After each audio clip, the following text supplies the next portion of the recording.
I've been to Palestine. I've seen it firsthand. I've seen the apartheid. I've seen the checkpoints. I've seen the signs on the freeway that say Jewish only. I've had 17-year-olds pointing machine guns at my head. Like I experienced it. Those of us who live within the core of empire have a special responsibility to crumble that empire from the inside. I often think of how Tupac would have reacted to Gaza, at least through his music. I have more beef with people who claim affinity with Tupac and are afraid to take that principled position. I know where Tupac would stand. Did Ryan Coogler know this? No, I didn't tell him. So it's just pure coincidence. Yeah, it's just coincidence. Wow. I haven't told anybody that. But then there's another world that you exist in where it's like, you know what? F the system. Let's burn it all to the ground. And when I hear you talk right now, I can't help but wonder which world are you closer to right now? Oh, I've always been closest to the burn it all to the ground.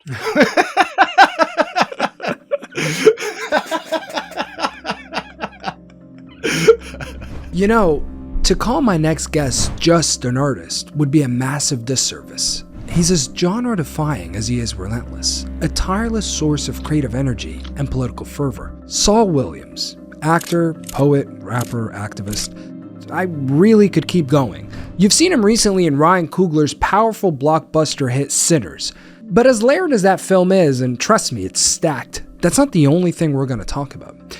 And it's because Saul is one of his generation's most acclaimed artists, and one of its fiercest critics of power.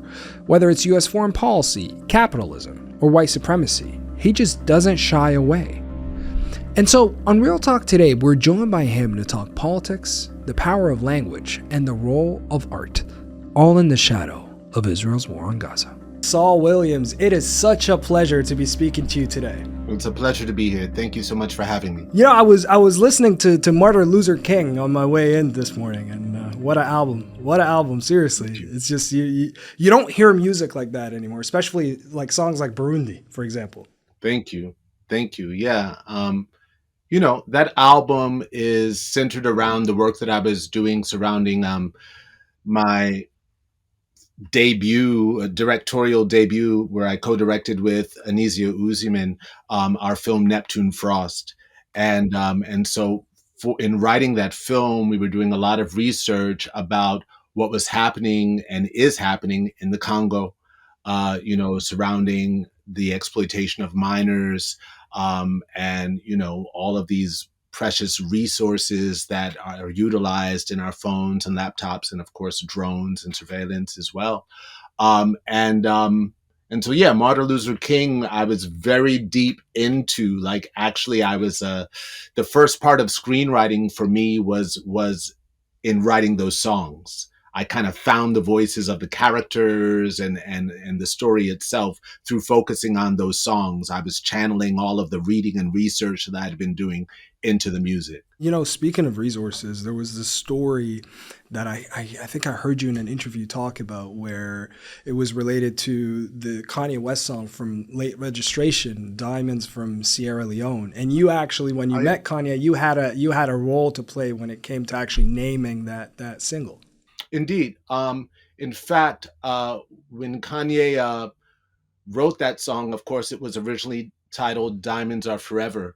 And he and Hype Williams contacted a friend of mine who operates part-time as a casting director to cast that video. But simultaneously, she was directing a documentary based on a conversation that we had where she was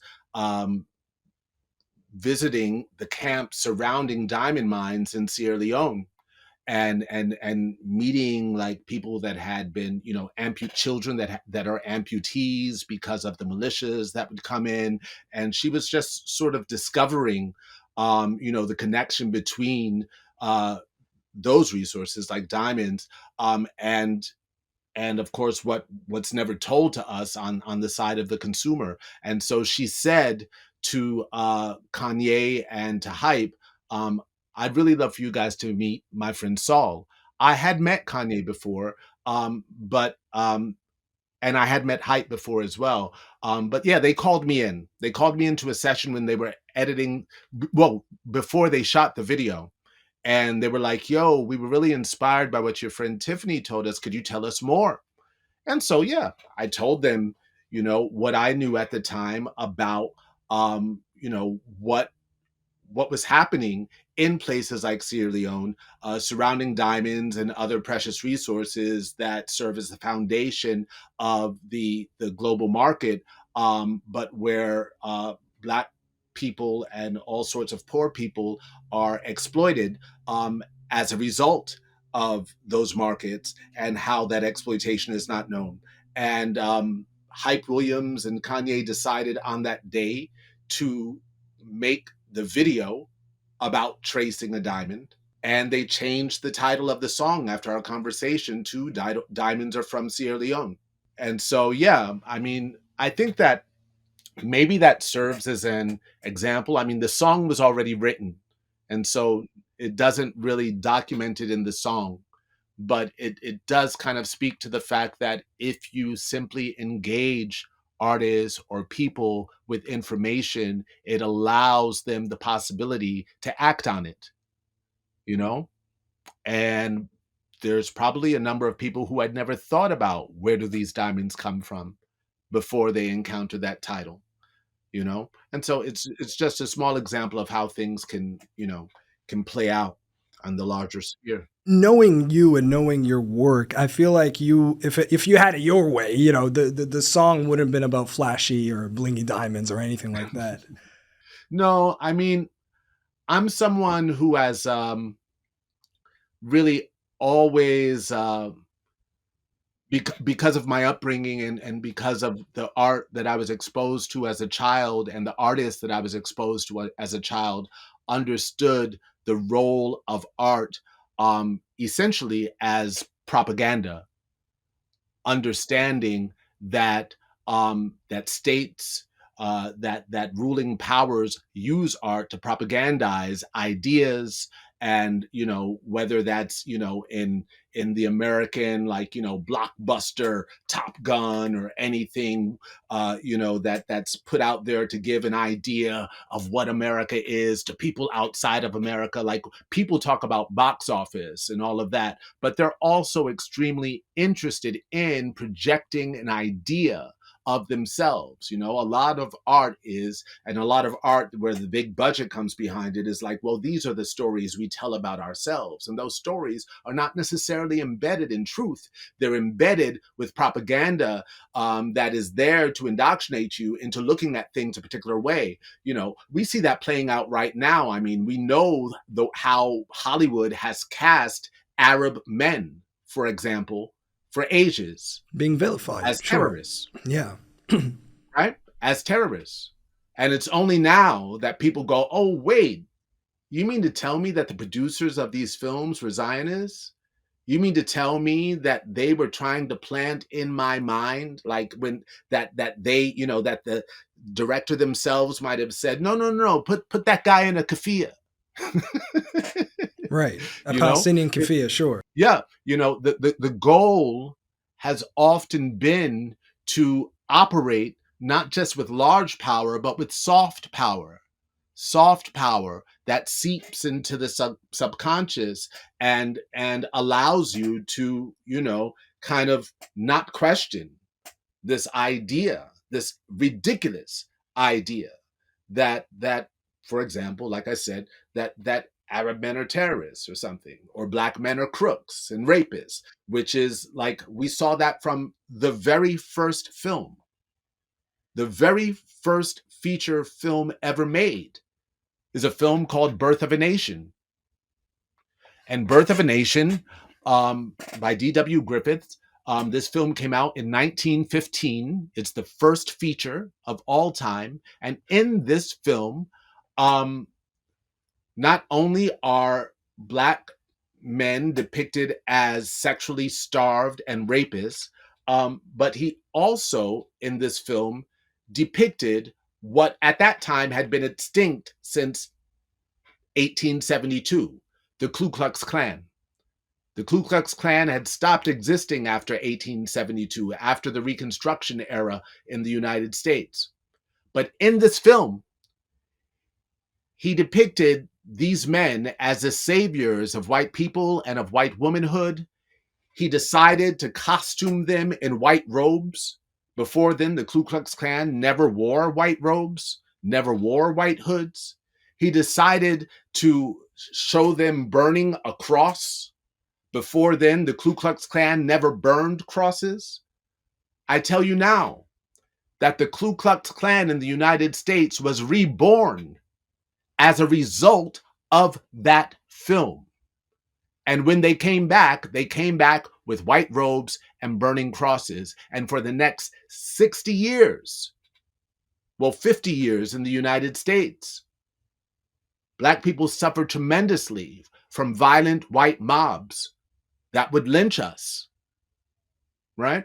And so I think that story kind of encapsulates the power of art, the power of art as a tool of propaganda, and how vigilant then artists must be in embedding their work with a level of their values so that their work is not misused by the powers that be. Do you remember the first time you came across a piece of art that made you realize that this is a tool of propaganda, the way you put it?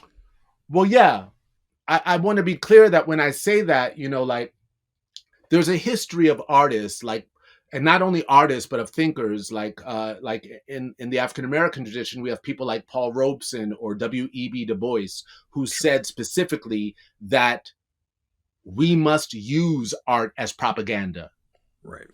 Because the other side already does.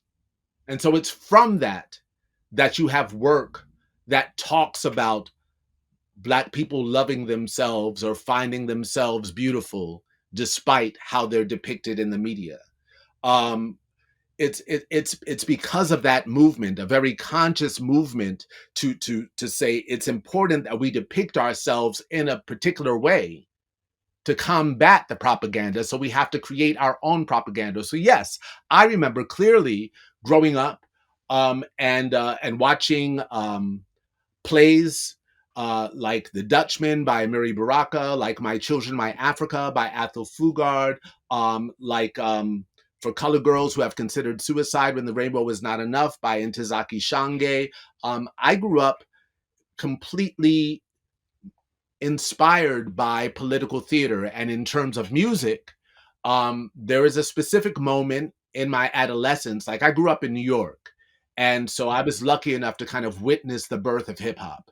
And I would say that the first, few years of hip hop, when hip hop was finding its feet, it was playful. It was playing off of the then popular music disco. It was more so about partying. But around the mid to late 80s, through a group like Public Enemy or Sure, KRS-One, KRS-One, or the Jungle Brothers, or Queen Latifah, hip hop began finding its feet as the voice of the disenfranchised, as a tool of resistance, right?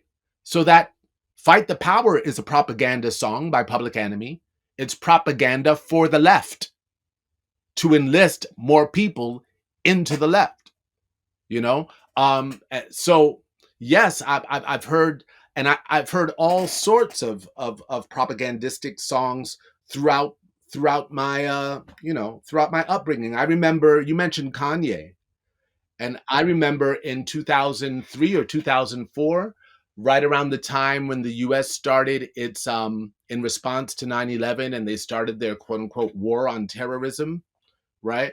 And of course, the sound waves and the news had been full of all sorts of Islamophobia, right? And Kanye came out with a song called Jesus Walks. Sure, yeah. And I never felt like he had done it consciously. But I remember feeling like, as we are fighting, as the U.S. is enlisting troops to fight in Arab countries and is using Christianity and Islamophobia to propel people into enlisting, a song like that, I believe in an unconscious sense by him at that moment, serves the empire.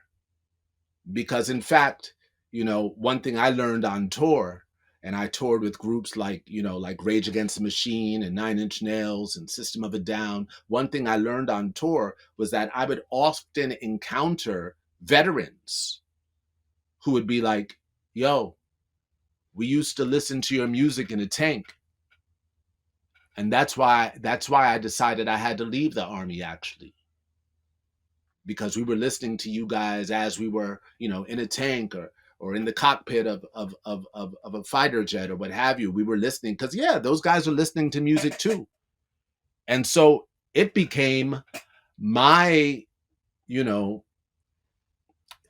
I became inspired by the idea of the fact of the possibility of something like that happening, which made me go, oh, I also have to anchor my music in something that, just in case those guys are listening, something that makes them question what they're up to. That's so interesting. That's actually, because I've never even thought of it that way. Even you mentioned Jesus Walks.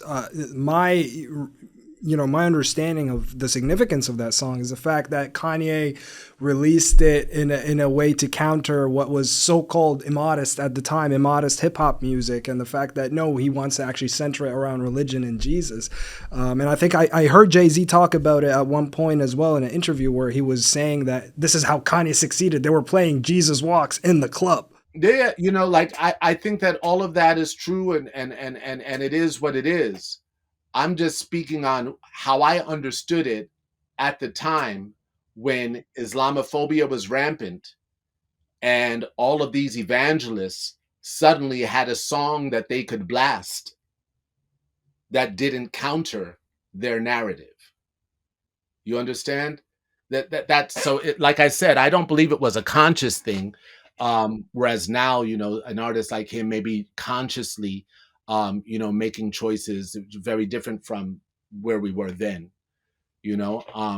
but I do remember having that thought then, because at the same time I had released a speech, a pledge of resistance, yes, on vinyl called Not in My Name. Yep. And my purpose for releasing that on vinyl was to provide ammunition for DJs so that they would be able to embed their, their sets with their values. That if they think this way, and it's important to them that the people that are dancing to their music consider these things, that now they have something that they can play that does not come from 1968 or what have you, that is present day, and that you can spin. There's no music under it, so that you can put any music you want under it. It's a conscious decision to say, here's a tool you can use to help mobilize people against this war. Let me get right into it, because I do have a couple lines from that that I'm going to read to you, because you wrote this in 2003, which was, like we were saying, it was the time of the Iraq War. So here's a line from Not in Our Name. We believe that as people living in the United States, it is our responsibility to resist the injustices done by our government in our names. Now, I'm reading this, 22 years later, and it's still resonating. Why is it resonating so much, as if you wrote this last week? Well, there are some people who are just waking up to the horrors of, the U.S. empire.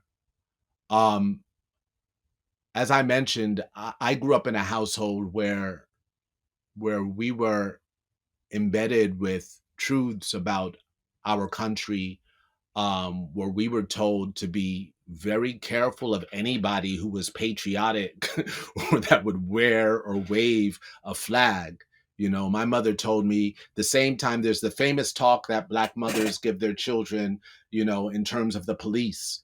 of like, like if the policeman stops you, you tell them, I'm reaching for my wallet right now, and all this stuff, because we know how the police treat us. But in that same conversation for me, my mother said, and if you ever get drafted into our nation's military, we will leave the country. I will not allow you to fight for this country. And so I believe, and what that statement is about is that we who live within the belly of the beast, those of us who live within the core of empire, have a special responsibility to crumble that empire from the inside. Now, what does that mean? That doesn't mean necessarily that we are, it can mean taking up arms. It can mean many things. But in my sense, what that means is, the realization that this system has been built against us, that there is a duopoly at play, left and right, well, right and right, if we're talking about Democrats and Republicans, that are equally invested in warfare, that are equally invested in America's imperial endeavors, that are equally invested in dehumanizing Arabs and Africans, and making sure that we don't think about not only where our food comes from, right? Where our coffee comes from, where our chocolate comes from, where our oil comes from, where the rubber for our tires comes from, where the sugar comes from, right? But that we don't think about what we're being fed when we're being told repeatedly that we live in the most powerful nation on earth and that we represent freedom and democracy. I believe that people within positions of power in the United States talk about freedom to avoid talking about the responsibility that comes with power, so that being human is about more than freedom. Being human is also very much about the responsibilities that we have to our families, to our elders, to the land, to each other, to our neighbors, right? And so to wave the flag of freedom in the face of neglected responsibilities, because here, we work very hard not to get sick, because if we get sick in the US without any, social provisions, we're bankrupt, right? The minimum wage in this country has not moved in like 20 years or longer, right? So workers are not paid right. They're anti-union.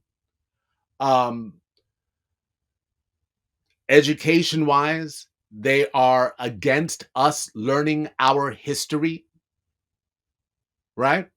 So, and by our, I don't mean just Black American history. I'm speaking specifically also and particularly to indigenous history, to the indigenous origins of this land. And it's also crazy because there's such beauty in us understanding the history of the land that we're on, right? There's such beauty if we could know. And if the government could admit to the mistakes, the horrendous genocidal mistakes of the past, and bring us up to date. But we're forced to bring ourselves up to date, which then makes the work of teachers and artists even more crucial, because we have to speak beyond the indoctrination, the misinformation, and the miseducation that is embedded in our textbooks and in our news cycle. Actually, that's a very interesting point. I'm going to get to indigenous rights in a few minutes as this interview progresses. But, here's what I find so fascinating about you is that going back to what you were saying about the system and about empire, to me, someone like you exists basically in two worlds when it comes to the U.S. And living within it. So there's one world where I would hear you say, well, I participate in the voting process, or I would vote, or I would go out and vote and try to choose the candidate that I see suitable. But then there's another world that you exist in where it's like, you know what, F the system, let's burn it all to the ground. And when I hear you talk right now, I can't help but wonder which world are you closer to right now? Oh, I've always been closest to the burn it all to the ground.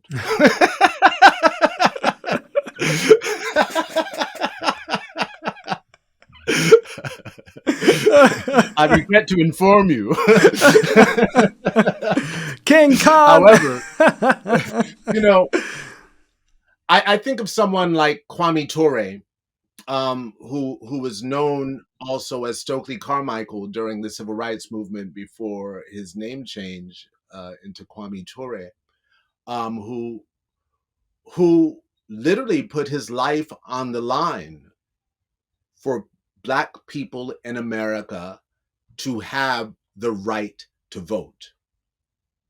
He literally put his life on the line. He definitely, marched through and worked through and through his organization at the time, the Student Nonviolence Coordinating Committee, went through the South and realized that they could partially overcome some of their immediate, pressures by and threaten the system by enlisting more and more Black people to vote. Where in the South you had, white militias and police, stopping Black people from voting. You had the owners of plantations where sharecroppers were still living, saying, if you sign up to vote, you'll lose your job here, you lose your home here.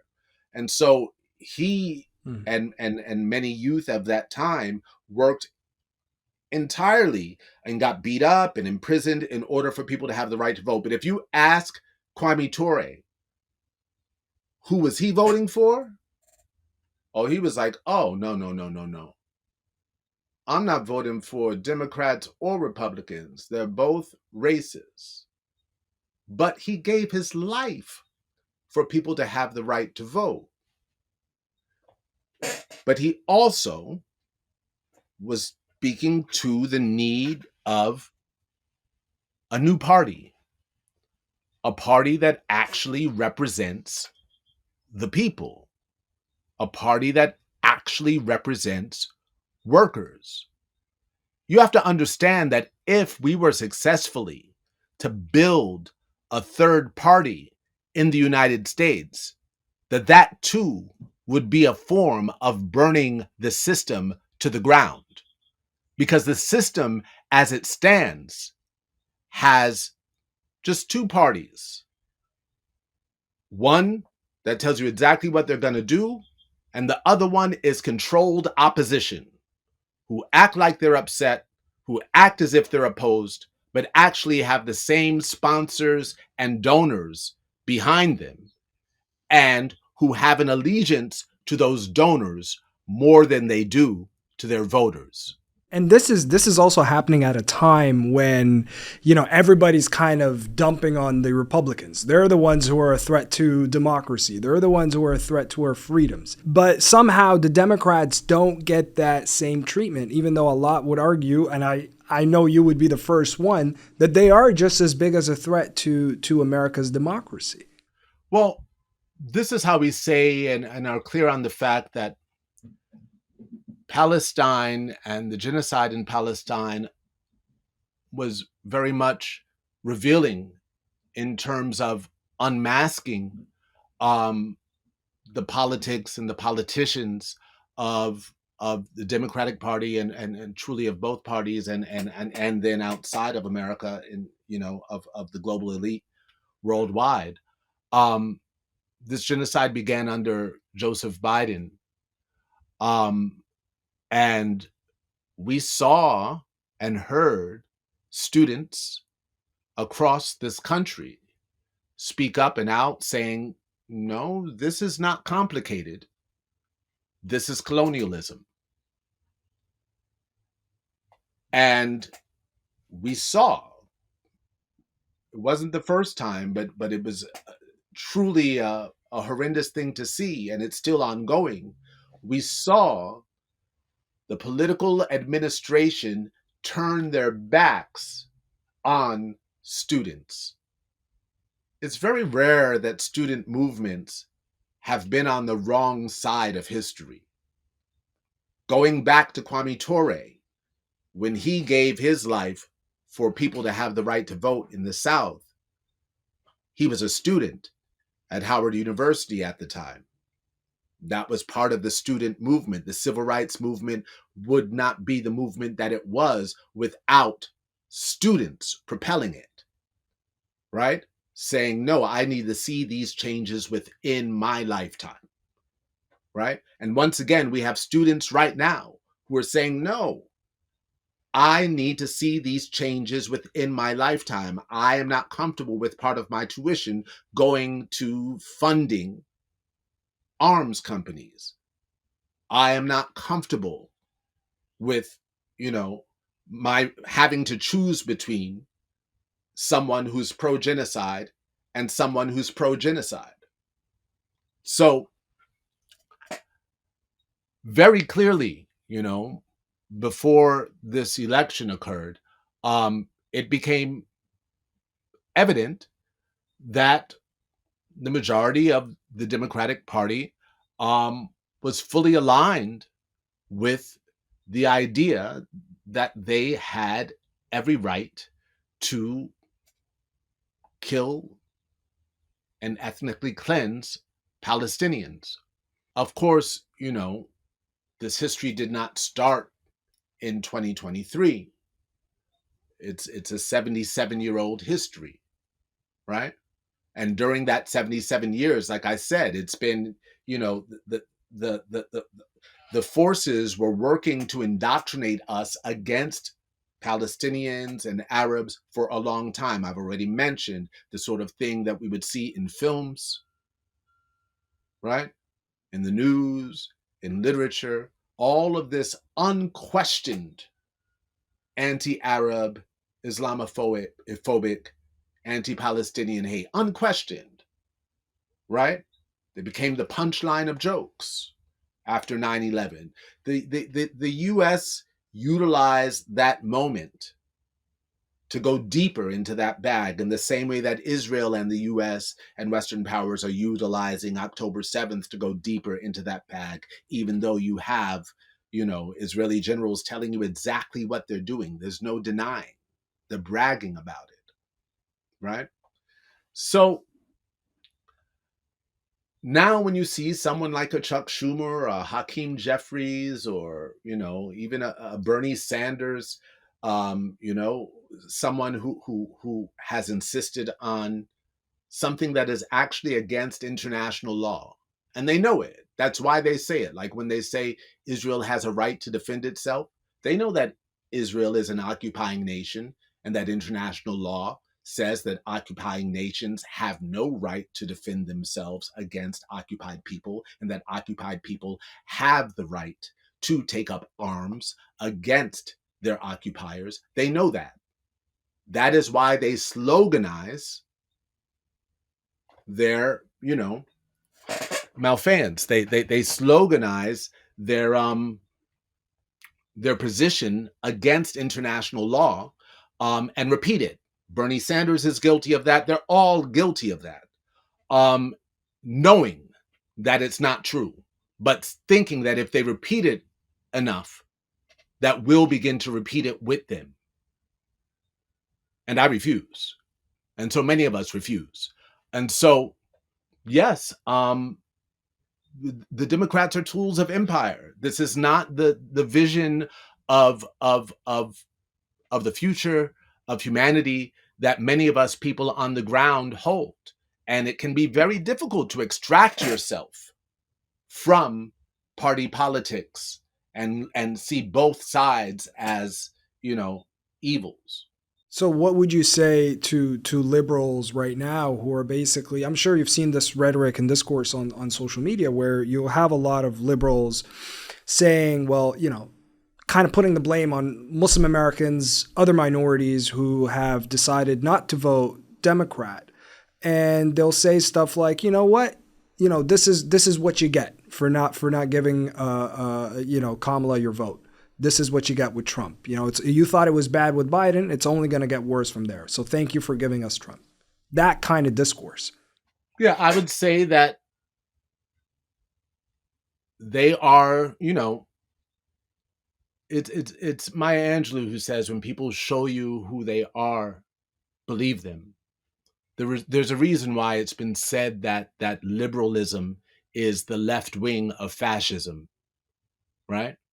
Because what they are saying there, their lack of solidarity, their lack of understanding that they are being used, their lack of realizing that liberal platitudes is always coupled with inaction, right? So that, yeah, they do a tour right now where they go, oh, oligarchy is bad, oligarchy is bad. Who are your donors? It's all the big corporations. And you refuse to pass legislation that goes against those big corporations, but oligarchy is bad? Is oligarchy bad, or are you just afraid that you're going to lose, as you did during the past election, a number of voters, a number of young people who are, some would say being radicalized. I would say just acting rationally and understanding, oh, wait, the system is against us. We have to approach it differently. So one, I would say that those people are fascists. The ones who say you get what you deserve or what have you. I mean, that is, in the face of genocide, that's genocidaire behavior. No, Palestinians are not getting what they deserve in this moment, and Muslim Americans have never gotten what they deserve from this country, just like African Americans, just like women, just like indigenous people, just like all marginalized groups, and brown people that have migrated here because of the destabilizing forces that America has played in their own countries, while propagating itself through media as the home of democracy and freedom. These are myths that we tell ourselves. These are the stories we choose to tell about ourselves, but it is not true. The American prison system will tell you that, right? We have 5% of the world's population in America, but 25% of the world's prisoners. Why? Do we birth that many criminals? Are those people that are, in American prisons actually criminal? Or are they actually just subject to an unjust system that has always left them and their communities disenfranchised? Are they not targeted by police forces as they have always been? Aren't there actual criminals running free? That is a rhetorical question.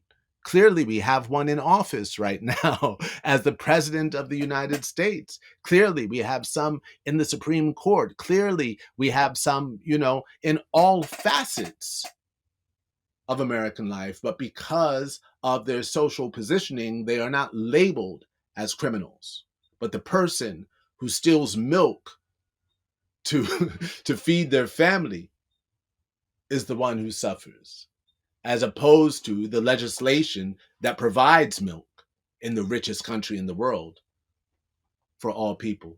As I'm listening to you speak, I'm wondering whether you, over the last 18, 19 months, you were involved in these conversations behind closed doors with associates, with peers, that ended up forcing you to cut connections because you saw, someone maybe both siding Israel-Palestine, or they were, they were much more on the talking more about the Zionist narrative, for example. I'm just curious if that kind of, as I was listening to you talk, I was like, man, I'd love to know what's happening in these private conversations that you must have been having. 100%. I've lost, well, I don't focus on it that way. I don't think of it as the friends that I've lost, but yes, there dozens of people that I've cut off, and there are also people who've cut me off. Of course, most of the people who cut me off have come back crying, um, in recent months, saying, "I'm What did they sorry, I say? miss you," or da da da. But Okay.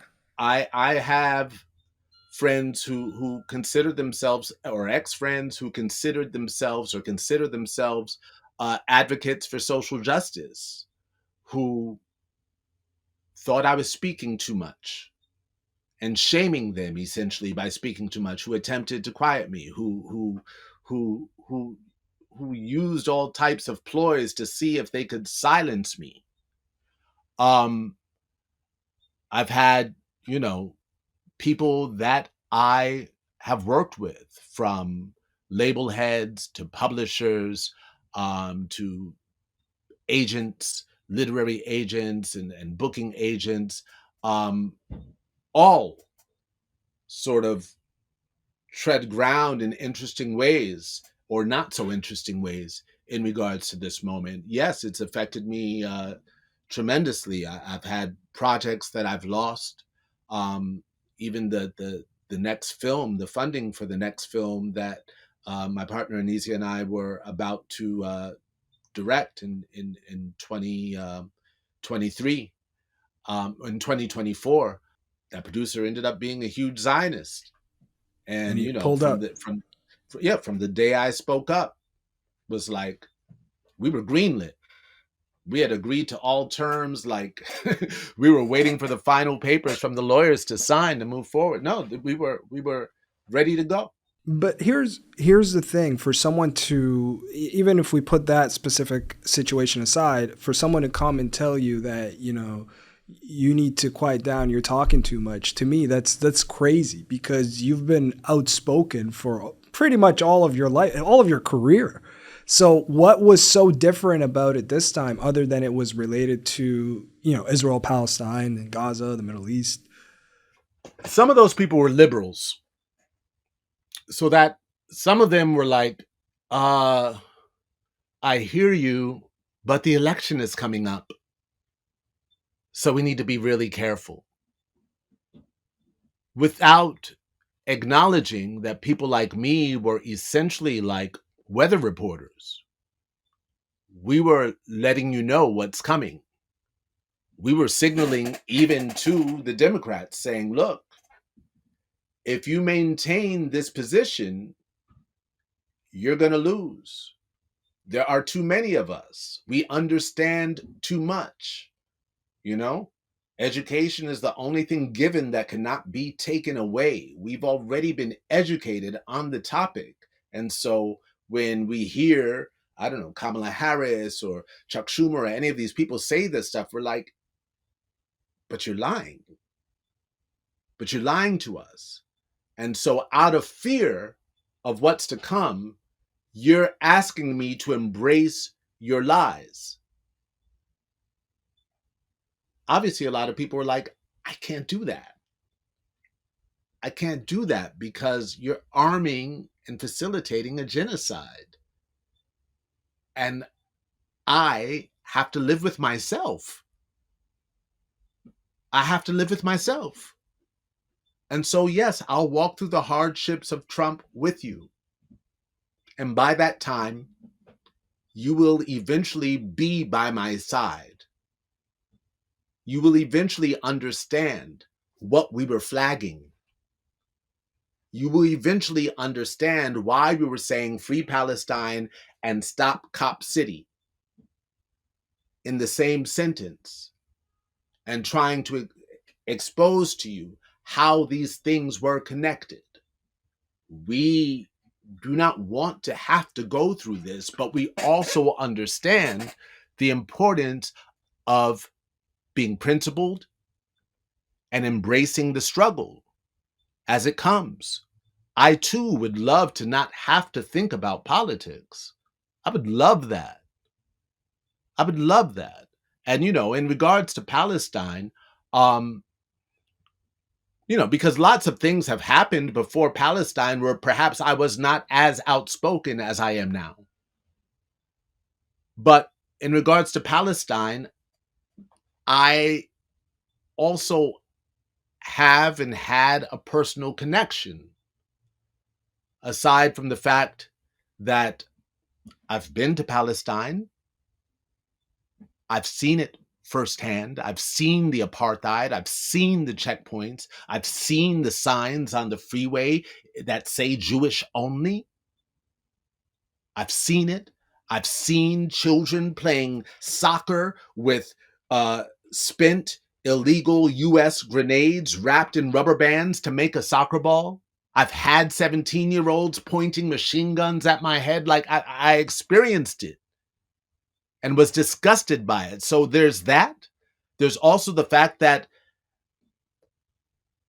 my wife is Rwandan, and I have nothing to say about people in power and political leaders. I have nothing to say or do with them. But in terms of people on the ground, when we shot Neptune Frost, I was working with artists from Rwanda, Burundi, and Congo.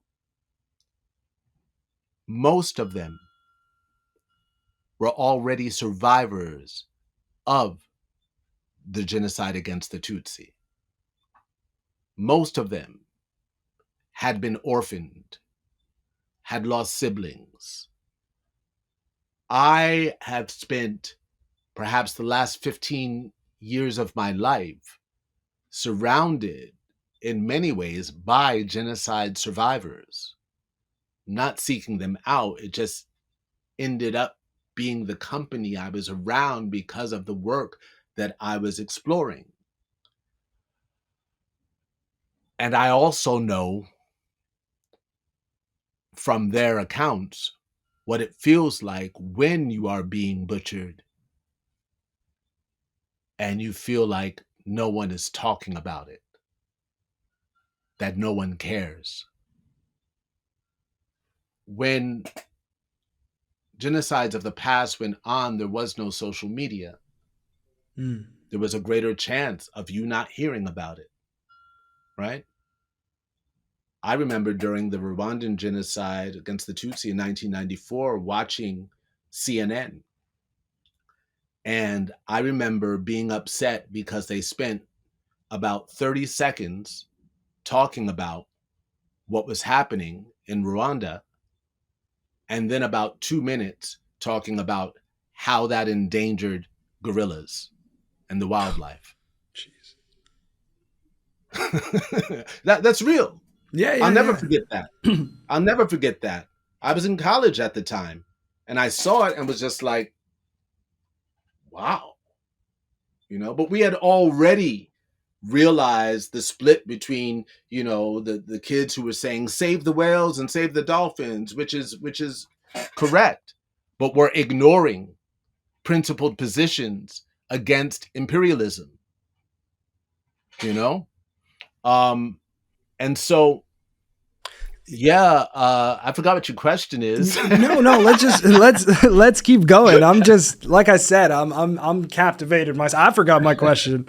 But the fact that you're talking about college, I know that your older sister, when she went to Fisk University, she basically taught you a lot of what was happening with apartheid South Africa. And I think that was kind of your first interaction with activism. But sorry, go ahead. Yes. Save that question, but let me just interject here. Go ahead. It wasn't my first interaction with activism, because my parents have been activists and I'd been involved against police violence. It was my first step in internationalism and Pan-Africanism. It was the first time that I realized, because my sister was saying we should boycott these companies because they're invested in apartheid, I realized that my actions in New York could have an effect on the lives of people in South Africa. And so, yeah, I just wanted to point that out because it's because that sense of internationalism was what was really born out of that. But go ahead. No, and it's an important distinction, and I stand corrected. I think the question that I was getting at is, when eventually you did get to university, I'm wondering whether you started I guess, communicating, engaging with white South Africans and talk about apartheid during that time. And if there's any parallels that you draw from these kind of conversations to maybe conversations that you have with people who are either Zionist or more on the pro-Israel narrative today. Sure. So that interaction with white South Africans happened before I went to college. So when my sister was at Fisk University and came back telling our family that we need to boycott these, companies, Coca-Cola, Reebok, Shell, there were a number of companies that we began to boycott at that time. I was in junior high school, and then I wrote a paper on apartheid, and to my to my surprise, there was an exchange student from South Africa, who my teacher brought to the classroom to our what was it called, social studies class, when I was in, I don't know, 7th or 8th grade, and I had already done this report. And so that poor dude who stood up in front of our class was talking about South Africa, and even my, teacher thought that it would go smoothly. And I knew, they had told us that this exchange student was coming, and I had a list of questions like, what do you have to say about the 4,000 students that are being held in detention in South African prisons right now? I remember that white dude saying, like, what are you talking about? There are no students in prisons in South Africa. Like, I remember how shocked he was that, and I believe that he was shocked. I do believe that, that he had been inoculated against really knowing some aspects of his own privilege within that society, right? Not 100%, but I believe that there are aspects that he perhaps could not have been aware of. Then, when I was in 11th grade, when I was 16 years old, I was an exchange student to Brazil. And I had a number of experiences, both politically and musically and all of that while I was living in Brazil. I lived in Brazil for a year as a 16-year-old. But one of the things I did during that trip is I took a 6-week trip around the country, into the Amazon, into the north of the country, all of this stuff, with 50 other exchange students. And one of those students was, again, a white South African. And I also went head to head with this white South African then about apartheid. And he showed the same level of cluelessness. Now, I went to college at Morehouse College in Atlanta, Georgia, which is a historically Black college. And so there were no white South Africans in my school, but there were a handful of exiled Black South African students in my school. And it was there that I made some of my first Black South African friends, who schooled me even more about their experiences as not only what they experienced in the country, but what it meant to be refugees, what it meant to be exiled, because they were political exiles. They were my age, but they were political exiles of South Africa. So, and it's not only that, because I also grew up on a great deal of South African theater, so that when I was 13, I remember seeing the original Broadway production of Sarafina with an entirely, South African cast. And that changed my understanding of theater, of music, of musical theater, of politics. I saw that play like 7 times when it was on Broadway. I was so moved by it, and my head was somewhere between that and Public Enemy at the time. Wow. And so I was really like, this is art. This is the power of art. This is what art can do. I would watch the audience of Serafina, breaking down like, oh my God, but they were also exquisite storytellers, you know? And so when you connect that to now, to this question and to your previous question about people that I've had that have cut me off, or friendships that I've lost, and all of the connections that have been lost, and talking to Zionists, it's true that there is a similarity with what I remember of talking to those white South Africans, and what it is to talk to not only Israelis but to Zionist Americans or Zionists in other countries. But I did have an interesting conversation with a Zionist, who's a financer, right? Who was Man, I gonna would have put wanted to be there. huh? I would have wanted to be there. Oh, it was interesting. It was interesting. I had known him for some time, and he's kind of a patron of the arts, and he was like, I'm in town, I'd love to sit and talk with you. And I was like, oh God, what is this dude gonna say? You know? And so I'm like, yeah, actually, I'm interested in the one-on-one. I'll be there. What time? So I met him, in this hotel restaurant. And he was like, Saul, I follow you on Twitter. I was like, yeah, I do. I was like, do you know that most of the stuff I retweet hoping that you'll see it? And he was like, yeah, but and this was a Jewish, guy, New Yorker, kind of stockbroker type guy. And I had been training martial arts. And so when I told the story to my teacher, I told him that I approached the dinner table like with I had really good footing, you know? I knew from the beginning that my feet were in the right place. Right. Which anybody who watches martial arts, if you're a martial arts practitioner and you watch a film, you might be watching the person's feet to see if they really know what they're doing or not, or how they hold their hands, their wrists, how they protect all this stuff, right? But I sat at the table and I said, I'm really disappointed in you. I really thought you were smarter than this. It's like, I know that you read the New York Times every week. I thought, though, based on previous conversations that we had, no, they were not about this, but I thought that you were capable, at least, of reading beyond the surface.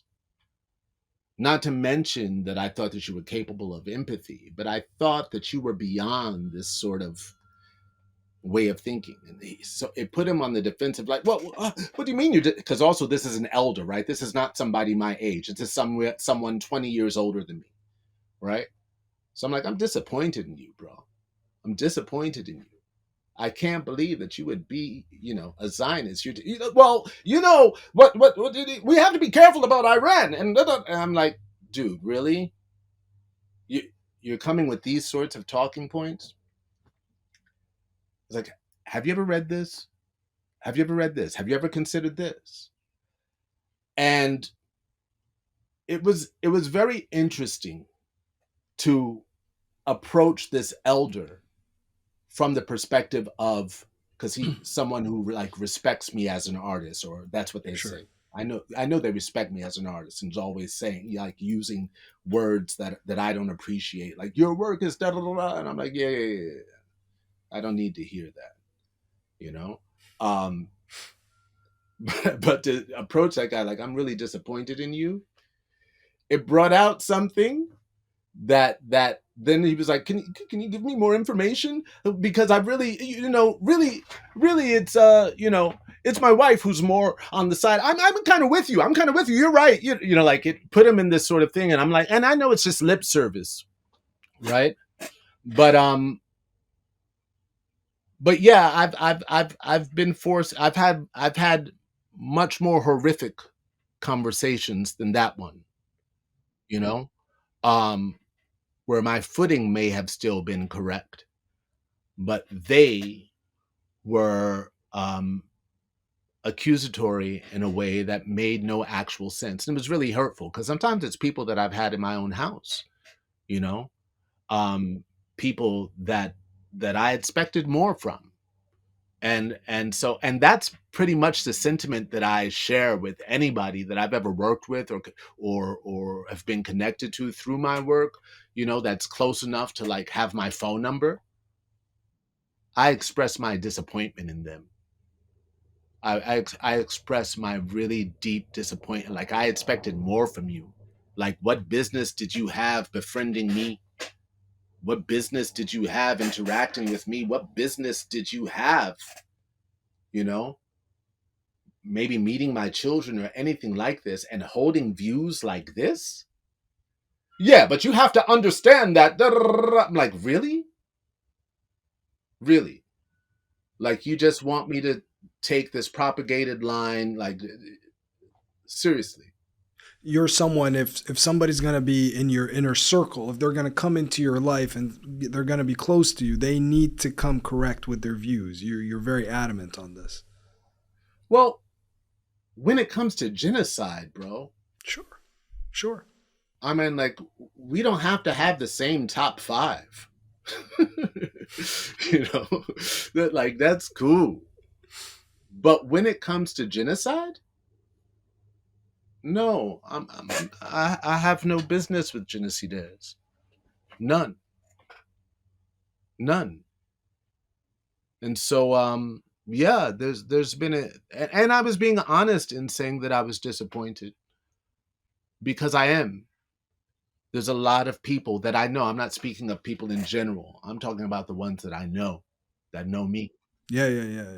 You know, where I feel great disappointment. Feel great disappointment to know, because people throw around these ideas of what would you have done if you were alive during that time, and I see you now.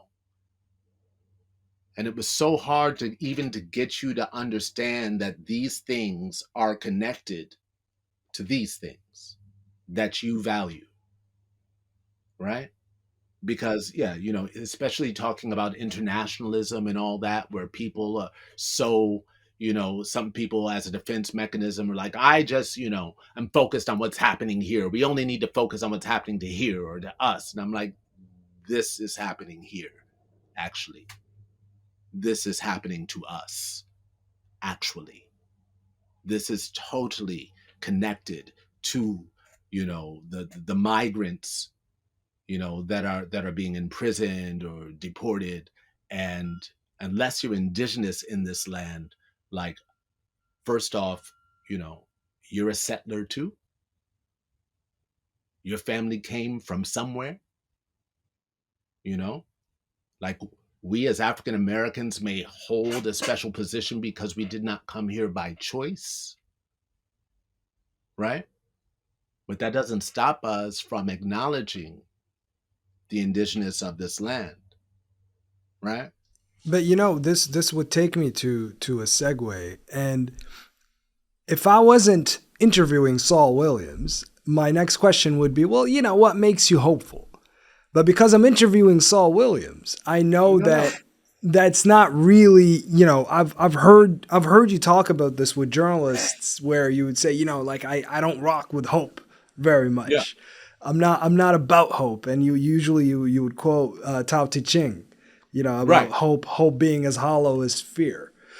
So instead of asking you about hope, let me ask you about the inevitability of things. What do you think is inevitable today with everything that we're witnessing, with everything that we're kind of talking about? Where is the inevitable with that?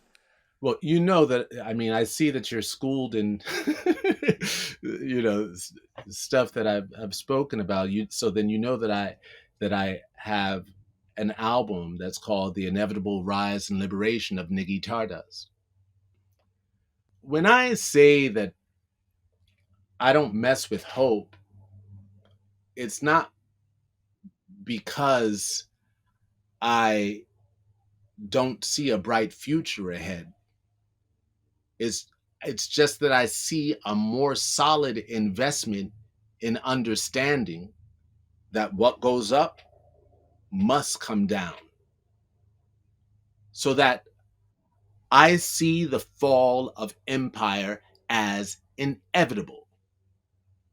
It's not a question of whether the empire falls. It's a matter of when it falls. Will we be able to move society in a direction that harmonizes humanity, or will it once again be co-opted by the rich and powerful who create their own city, states, and enclaves for the rich and powerful, excluding and imprisoning the poor? That's what they're setting up for. So I have, because it's the same thing with like faith. There's a great thing in the Tao that freaked me out the first time I read it, that said the master has faith in the way things are. And growing up in a Christian church, Black American Christian church, I'd always heard faith attached to tomorrow, like hope. Like today's a horrible day, things are against us, but I have faith or hope that one day things will be all right. So when I read the master has faith in the way things are, it helped me understand that all these things happen for a reason, that struggle is a process, that there are certain things that will need to crumble. There are certain things that will need to be addressed, just as there are certain things that will need to be attacked. There are certain things that we'll need to learn. This is all a part of the inevitability of the process and progress of humanity. Yeah. So part of the process is people learning, for example, where do the resources that make our phones and all this stuff come from? People learning that is a step. Like, oh, okay. Mm-hmm. Once we have successfully educated enough people about, the exploitation and all of the horrendous work that corporations and governments do surrounding the sourcing of these minerals, then we're able to amass a greater movement that's more aware of what's happening, so that we can hold corporations and people and governments into greater account, so that workers are treated fairly, right?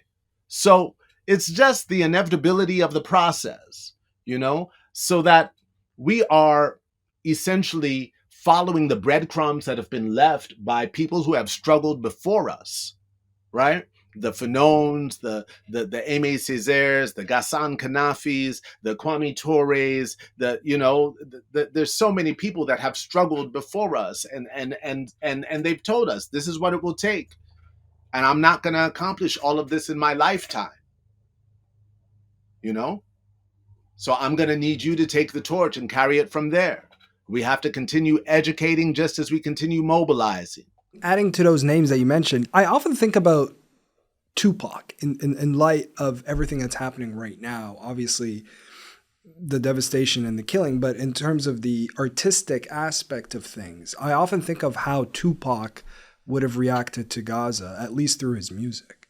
Oh, I have no doubt that Tupac would have been in complete solidarity. Tupac was educated by principled militants, so to speak, principled Pan-African. Black Panthers, yeah. Pan-Africanists, principled anti-colonialists, Tupac understood that much. So I have no doubt about where Tupac would stand in relationship to that. So then I have more beef with people who claim affinity with Tupac and are afraid to take that principled position. I know where Tupac would stand. I have no doubt. But that's the state of hip hop today, isn't it? I mean, there's been very few people within the rap community that have actually spoken out in Gaza. I mean, Macklemore released a couple songs. I think Kehlani was also involved artistically. Here in the UK, Kneecap has made a lot of headlines, but there's very few others that I can think of. And I don't know, does that speak towards the state of the, I guess, commercialization of hip hop today, and that it's kind of steered away over the last 20 years from its like from what really, I guess, the heart of hip hop was political messaging, right? To being politically outspoken. I think what it really speaks to is the propaganda surrounding capitalism. You know, clearly, a lot of hip hop artists, a lot of musicians in general, a lot of people um, began to think that capitalism was somehow a solution to their problems. Of course, they only mean their individual problems, right? And even then, they go, more money, more problems. That guy's in jail now. Anyway, um, there's there's a role. There's a role. That got me. Yeah, that got me. But there's a role. I mean, I also remember being in a friend's house in the mid 90s when Biggie's single Get Money came out. And I remember being on the side of the dance floor thinking, this is a problem. Because I was watching everybody sing along and how catchy it was. Get money, as if that was the new mantra. And yes, this is why it becomes so important for artists to inform themselves, which brings me back to Tupac. Tupac was informed. Tupac was heavily informed beyond, what he learned on the streets. Like I was friends with his mother, and I'm still friends with his brother and family. And I know that Tupac, as a 16-year-old, knew all of the words to the musical Les Miserables. And he and his brother would come home from school and put on Les Miserables, and they'd both sing it knowing all of the words by heart, like he was he was interested and yes, and in many senses well informed about what was going on in the world and his place in it. The same cannot necessarily be said for a lot of young Americans in terms of their interest in the world, because we're essentially told that, why are you paying attention to the rest of the world? Everything that's happening is happening here. Of course, everybody outside America knows that's not true. Anybody who's really into music knows you better be listening to what's happening in the UK. You better be listening to what's happening in South Africa. You better be listening to, what I'm saying? Like anybody who exits the box goes, whoa, there's a world of music. Just like as an actor, I had to learn that there was, a world of possibilities in acting outside of Hollywood, which, seems like a silly thing to say, but you have tons of people that are fully embedded in, thinking that films are only made one way in one place, and so the process of indoctrination here often turns us inward, often has us thinking about, talking about, focusing on only ourselves. I mean, in one sense, that's been my critique in terms of lyricism sometimes with contemporary hip hop sometimes, is that some artists sound like they only listen to other rappers. Right. And so I know exactly what everything you mean. falls within the zone of that, which would be very different if they were listening to other forms of music, perhaps from other countries, perhaps other genres, reading other literature beyond, like all of this stuff makes you, opens your mind and helps you appreciate the vastness of the world, which is to say the pool of resources that you can pull from when you approach your 16 bars, if you really want to impress. And when you released the pledge to resist around that same time, Jay-Z was saying what? He was saying, I dumbed down for my audience. I doubled my dollars. Yeah. I mean, yeah, I mean, it's true. It's true. Um, yeah, yeah, that's true. That's true.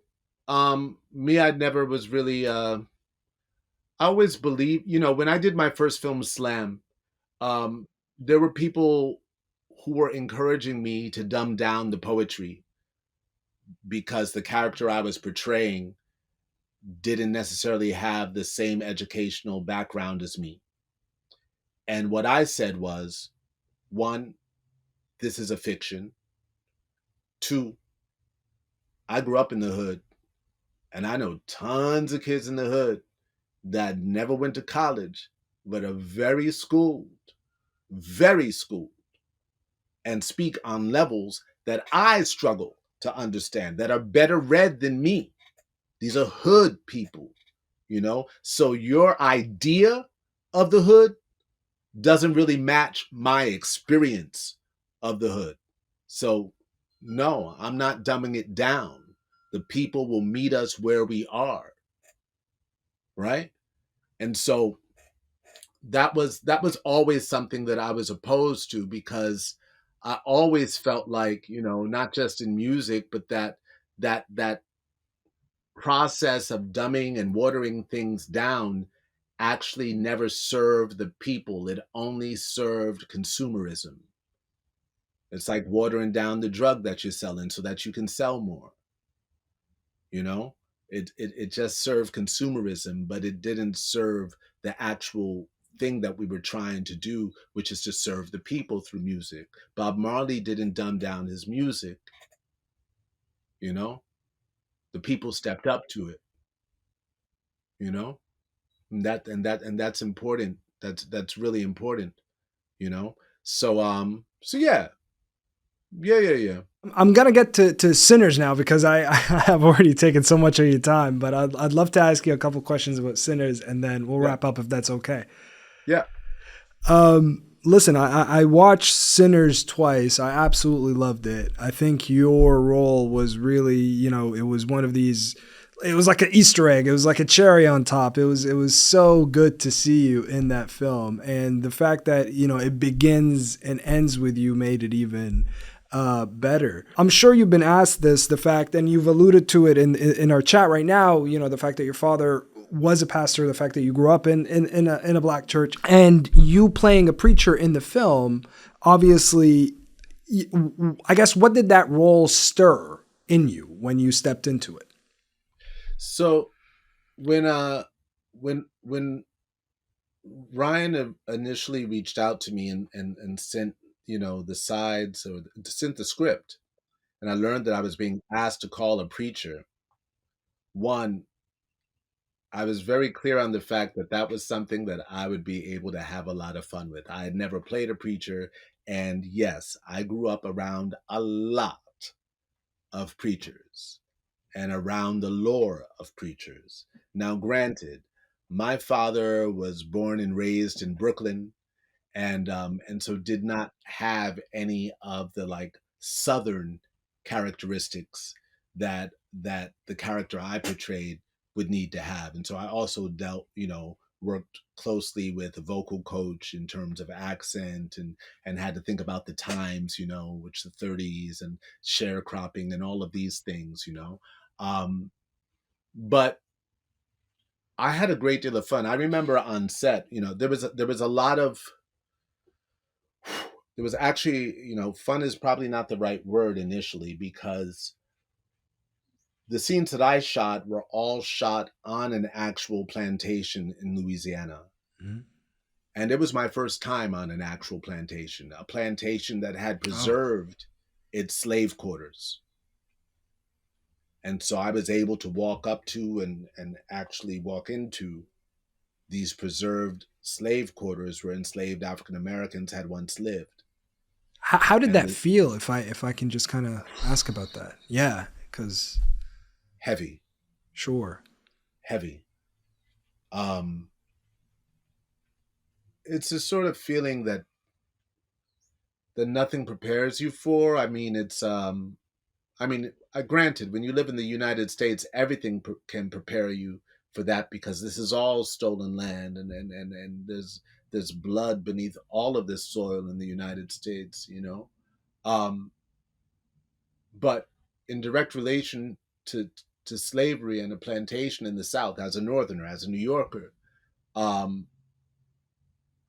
yeah, I had to sit with it. I had to sit quietly. I didn't want anybody to give me the tour. I had to give myself the tour.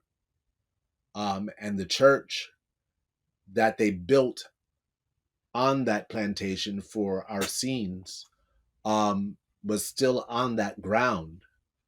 So the first thing that I felt was an indescribable heaviness, communication with spirits and history that was very present, you know.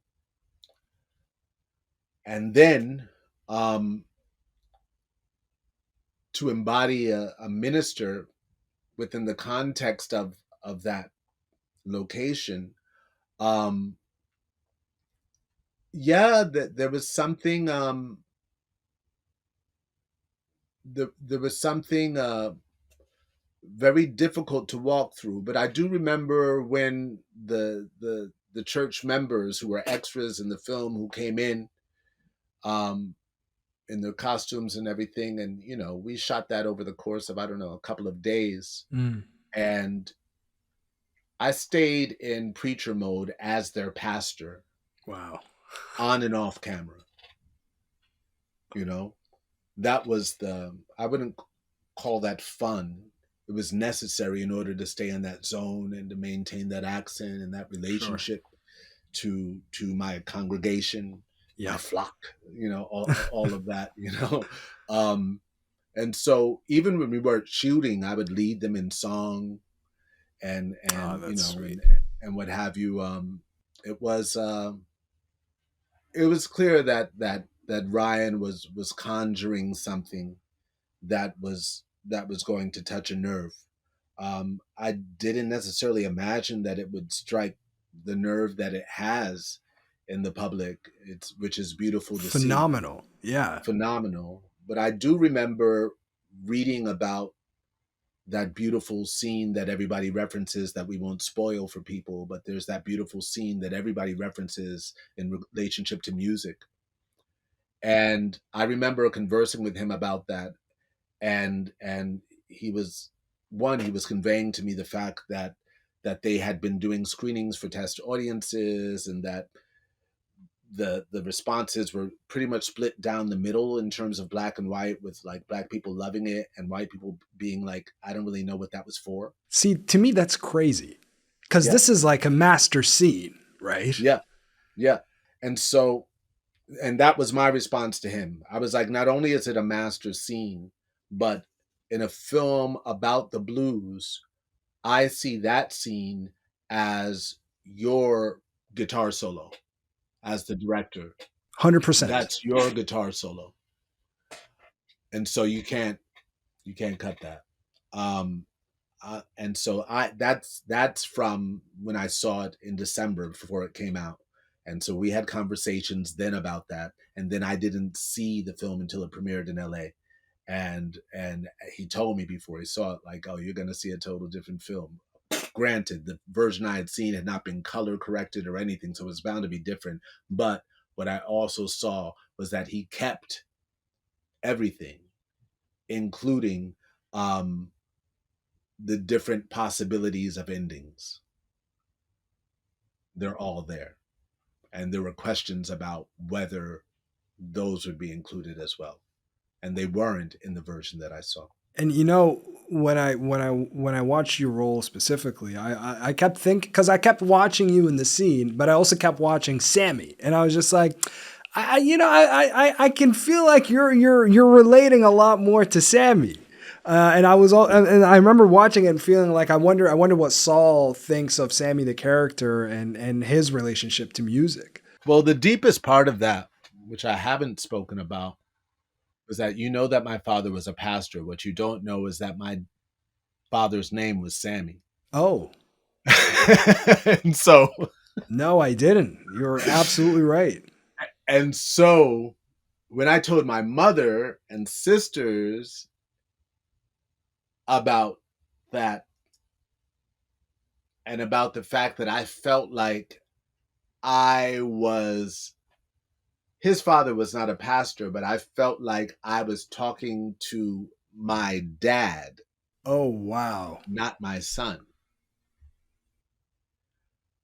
My dad, who did grow up to be a preacher, but who trained as an opera singer and then, got called into the ministry as a young adult and decided not to follow his path as an artist, who continued singing, but in the church. Right? Um, yeah, that was the real trip for me was that Did Ryan my Coogler dad, know this? huh? Did Ryan Coogler know this No, story? I didn't tell him. So it's just pure coincidence.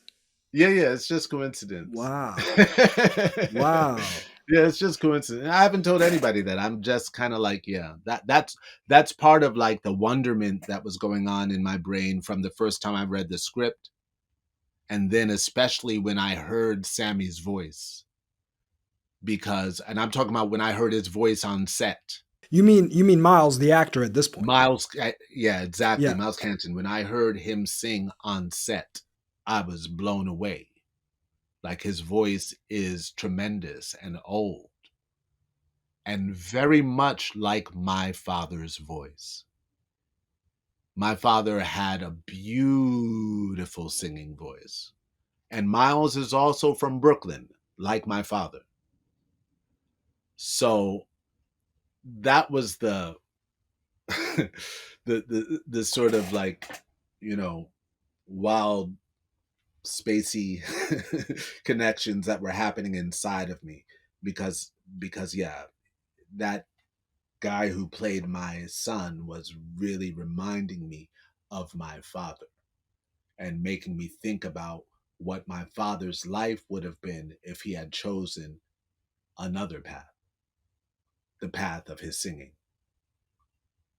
Wow. I think that's also why my father encouraged me on my path as an artist. My father Do you think never that? tried to stand in my way as an artist. Right.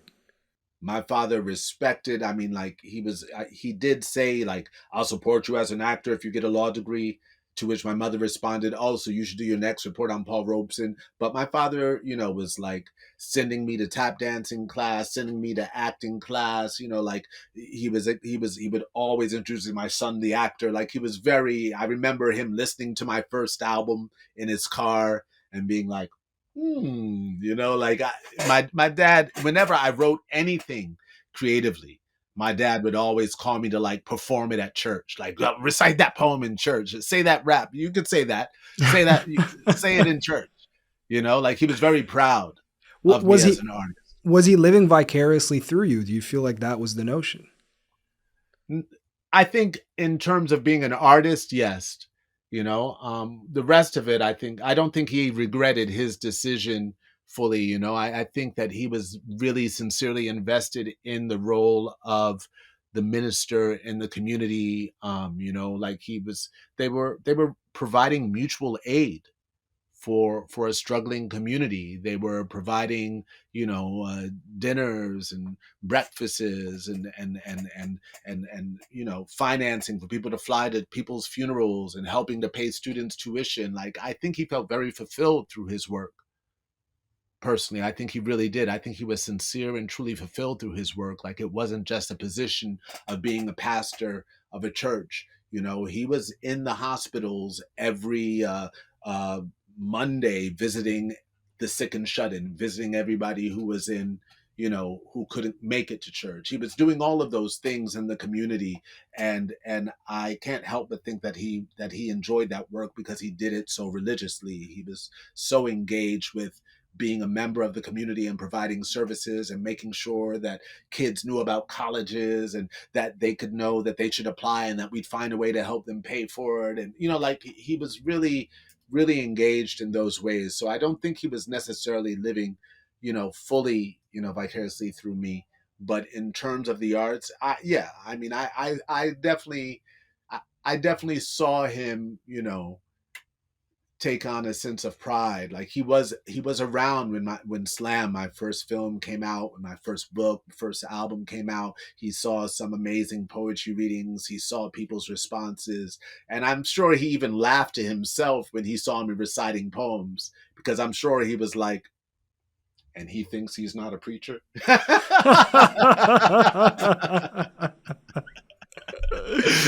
Oh man, Saul.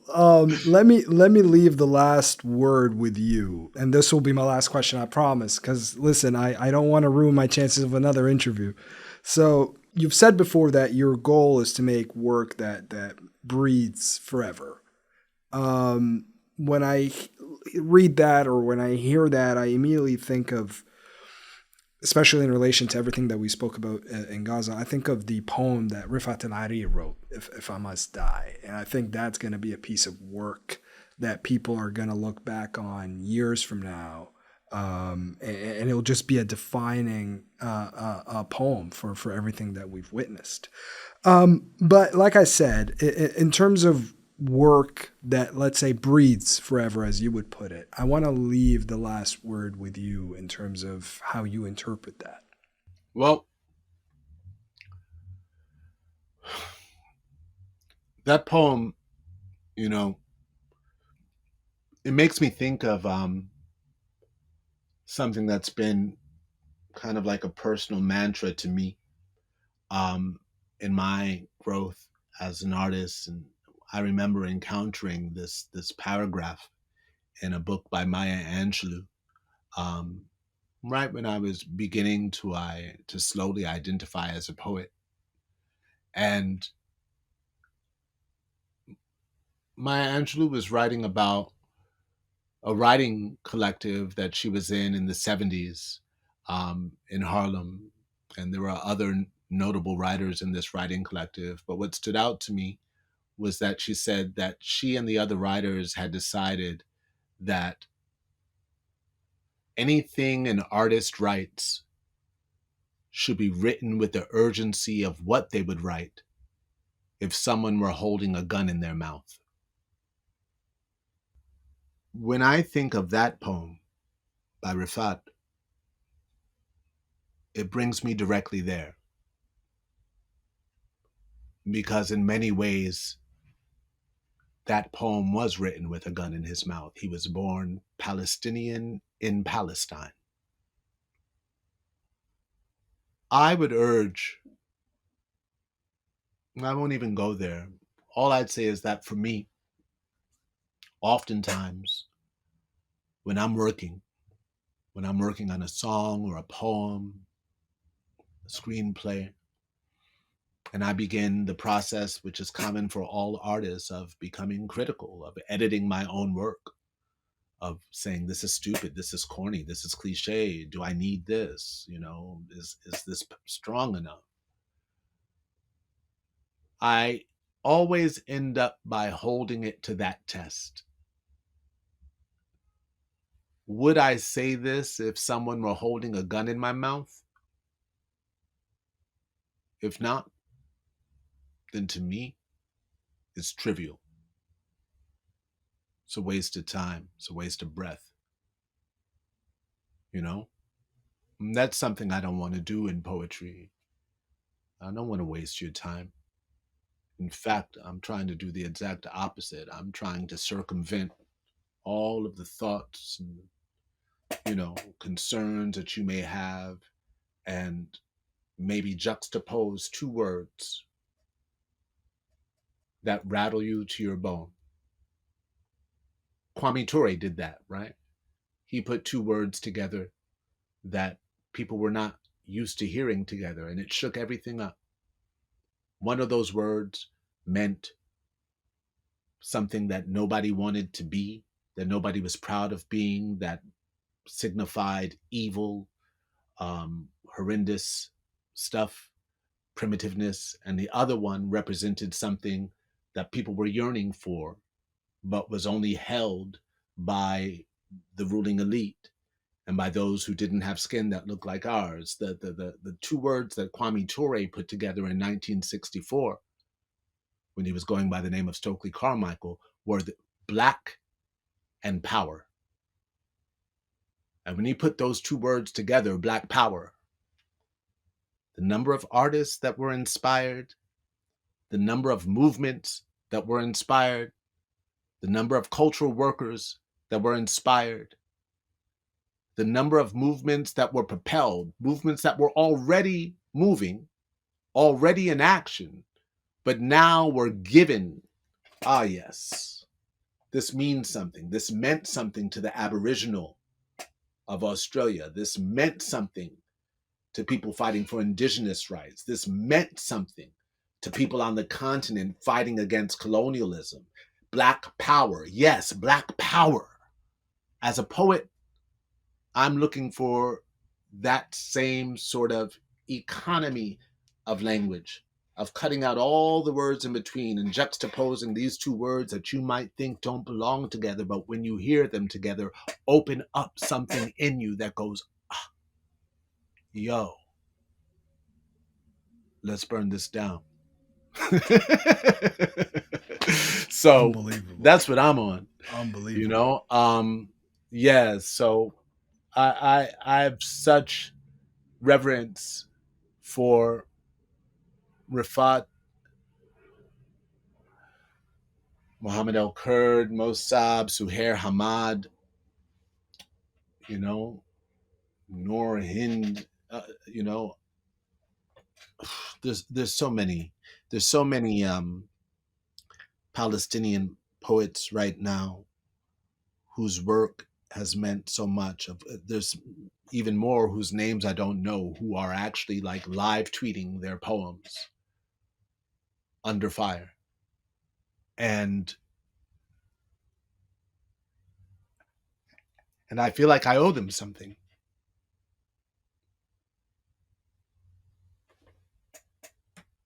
We can end there.